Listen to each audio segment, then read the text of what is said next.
This meeting is being recorded. We were told in the textbook that benzene can be reduced using what are referred to as these forceful conditions. So, a nickel metal catalyst, 100 atmospheres of pressure, and elevated temperatures around 150 C are all required to fully reduce a benzene ring using 3 moles of H2 gas, of course, to a cyclohexane structure. And we're shown the enthalpy change, the delta H over here of negative 208 kilojoules per mole. So we can see down below that an alkene can be selectively hydrogenated or reduced using H2, metal catalyst, and much lower temperature and pressure conditions. And the benzene portion of our structure is untouched. So we see 100% yield in this type of reaction, and we see that about 117 kilojoules per mole of energy is released for each of these alkenes when they are hydrogenated.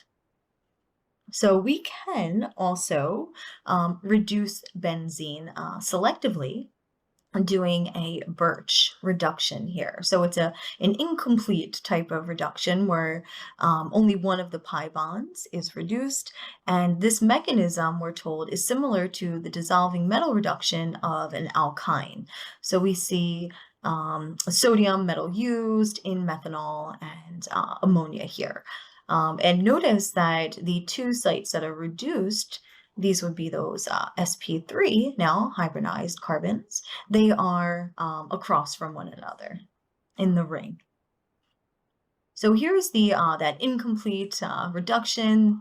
This is showing us that we have an initial nucleophilic attack. So that sodium ion here, or that sodium radical rather, transfers a single electron to our benzene ring, and we produce this radical anion intermediate. Then we have a proton transfer in the second step. So a proton is now added where the lone pair was, and now we have just a radical. Then we move to the next two steps in our Birch reduction. So we have our second nucleophilic attack now. So a single electron is now transferred from a sodium atom, and now we go from that radical to an anion, and then as we see this pattern alternating, nucleophilic attack, then proton transfer, we see again the second proton transfer occur, and now we have our selectively reduced product here. So we have are, again, those two sp3 hybridized sites directly across from one another in the ring.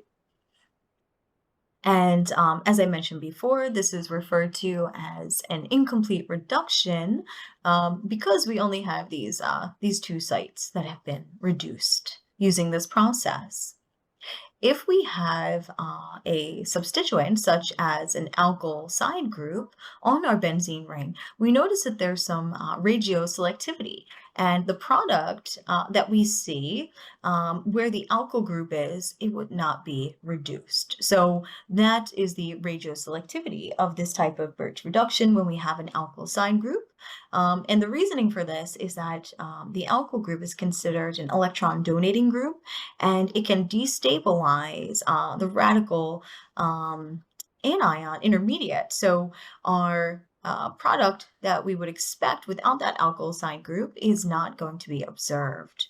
So let's take a look if we had an electron withdrawing group in place instead. So that carbon on the benzene ring would then be reduced, and we would not observe the product that we saw with the alkyl side group. So we have acetophenone here, and again, this site with the attached carbonyl, the electron withdrawing group, will be reduced. So we'll continue with the next section on spectroscopy of aromatic compounds.